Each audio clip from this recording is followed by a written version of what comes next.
میں نے کی وہ بھی تو معجزہ ہی ہوئی، کیونکہ پورا قرآن 6666 آتے ہیں اس مختصر سی کتاب میں، ہر آیت معجزہ، تو پورا کا پورا قرآن معجزہ۔ اچھا قرآن جس کے دل پہ اتر رہا ہے وہ ذات سرکار احمد مصطفیٰ محمد مصطفیٰ صلی اللہ علیہ وسلم کی ذات بھی معجزہ۔ اچھا آپ اس بات کو دیکھیے کہ قرآن معجزہ، جس کے دل پہ قرآن اتر رہا ہے وہ ہستی بھی معجزہ۔ اللہ کہہ کیا رہا ہے؟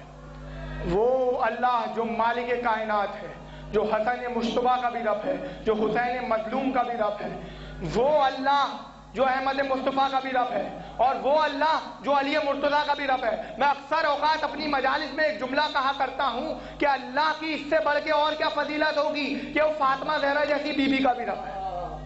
بات واضح ہو رہی ہے نا عزیزان محترم کہ وہ اللہ ارشاد فرما رہا ہے اور ارشاد ربانی ہو رہا ہے، اور وہ کہہ کیا رہا ہے؟ وہ اللہ کہہ رہا ہے وَاللَّيْلِ إِذَا يَغْشَىٰ۔ اچھا لیل سمجھتے ہیں لیل ہوتی کیا ہے؟ عربی میں لیل رات کو کہتے ہیں۔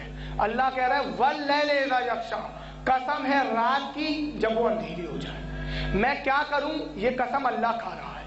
اور آپ اس بات پہ ذرا توجہات رکھیے گا عزیزان محترم کہ اللہ نے قرآن کی بہت سی آیات اور بہت سے سورے ایسے ہیں کہ جس میں اس خالق اعظم نے قسمیں کھائی۔ آپ سورہ لیل کو دیکھ لیں، آپ سورہ والشمس کو دیکھ لیں، یا پھر آپ سورہ فجر کو دیکھ لیں، یہ ساری وہ سورے ہیں قرآن میں جن میں اللہ قسمیں کھا رہا ہے۔ اور سورہ والشمس کا تو معیار یہ ہے کہ اللہ اس سورہ والشمس میں 7 قسمیں کھا رہا ہے۔ ایسا لگتا ہے آدھے معصومین کی قسمیں اللہ نے سورہ والشمس میں کھا لی۔ اور آپ اس بات کو دیکھیے کہ میں نے آپ کی خدمت میں سورہ لیل کی ابتدائی 3 آیات کی تلاوت کی، جس میں اللہ جو مالک کائنات ہے، جو لفظ کل کا مالک ہے، وہ اللہ جو محمد مصطفیٰ کا رب ہے، وہ قسم کھا رہا ہے، اور قسم کھا کے دنیا کو کچھ بتانا چاہ رہا ہے۔ اور اس کی قسم کیا کہہ رہی ہے؟ وَاللَّيْلِ إِذَا يَغْشَىٰ، قسم ہے رات کی جب وہ اندھیری ہو جائے۔ وَالنَّهَارِ إِذَا جَلَّاهَا، اور قسم ہے دن کی جب وہ خوب روشن ہو جائے۔ وَمَا خَلَقَ الذَّكَرَ وَالْأُنثَىٰ، اور اس ذات کی قسم جس نے نر و مادہ کو پیدا کرا۔ تو کچھ بات واضح ہوئی کہ کبھی تو رات کی قسم اور کبھی دن کی قسم اور کبھی نر و مادہ کی قسم، تو مالک یہ ہو کیا رہا ہے؟ تو وہ کہے گا تمہاری بات سمجھ میں نہیں آئی، میں اللہ ہوں اور قرآن میری طرف سے بھیجا ہوا ہے جو کہ معجزہ ہے، اور جس کے دل پہ اتر رہا ہے وہ ذات بھی معجزہ ہے۔ قرآن میں اللہ نے قسمیں کھائی۔ تو آج کی دنیا تو یہ کہتی ہے کہ اللہ جو قرآن میں قسمیں کھا رہا ہے وہ چاند، سورج، زمین، آسمان کی قسمیں ہیں، رات اور دن کی قسمیں ہیں۔ تو اچھا رات اور دن خود کیا ہیں؟ اگر میں آپ سے سوال کروں تو آپ کہیں گے رات اور دن بھائی زمانہ ہے، اللہ زمانے کی قسم کھا رہا ہے، اس سے زیادہ اور کچھ تو نہیں کہیں گے آپ۔ تو میں بھی تو یہ کہہ رہا ہوں اللہ زمانے کی قسم کھا رہا ہے، مگر کبھی آپ نے سوچا زمانے میں تو خرابی ہے، نقص خرابی ہے؟ کیونکہ دیکھیے اگر اللہ قرآن میں چاند کی قسم کھائے، سورج کی قسم کھائے، زمین کی قسم کھائے، آسمان کی قسم کھائے، تو زمین گول ہے، گھومتی ہے، کبھی دن آ جاتا ہے، مزید اور گھومے گی تو کبھی رات آ جائے گی۔ تو دن اور رات کا باری باری آنے جانا یہ بتا رہے کہ دن اور رات میں خرابی ہے۔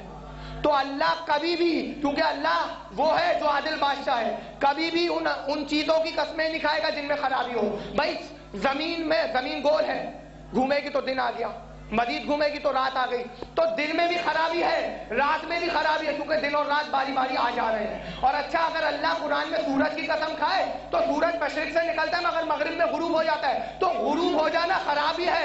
اور اگر وہ چاند کی قسم کھائے تو بھائی چاند نکلتا تو ضرور ہے رات کے وقت مگر چھپ جاتا ہے، تو چھپ جانا بھی خرابی ہے۔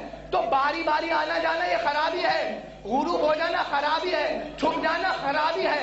تارا نکلتا تو ہے مگر تارے کی روشنی چاند کی روشنی کے سامنے پھیکی پڑ جاتی ہے، بھائی پھیکا پڑ جانا خرابی ہے۔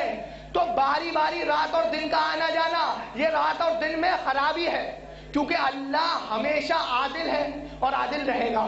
تو وہ عادل بادشاہ ہے، ہمیشہ ان ہستیوں کی قسمیں کھائے گا جو ہر نقص و عیب، ہر خرابی سے پاک ہو۔ پھر میں نے قرآن میں دیکھا تو عزیزان محترم 22واں پارہ سورہ احزاب کی آیت نمبر 33 میں اللہ نے ان طاہر ہستیوں کا اعلان کرا کہ جن کی قسمیں اللہ قرآن میں کھا رہا ہے۔ بسم اللہ الرحمن الرحیم، انما یرید اللہ لیذھب عنکم الرجس اہل البیت ویطہرکم تطہیرا۔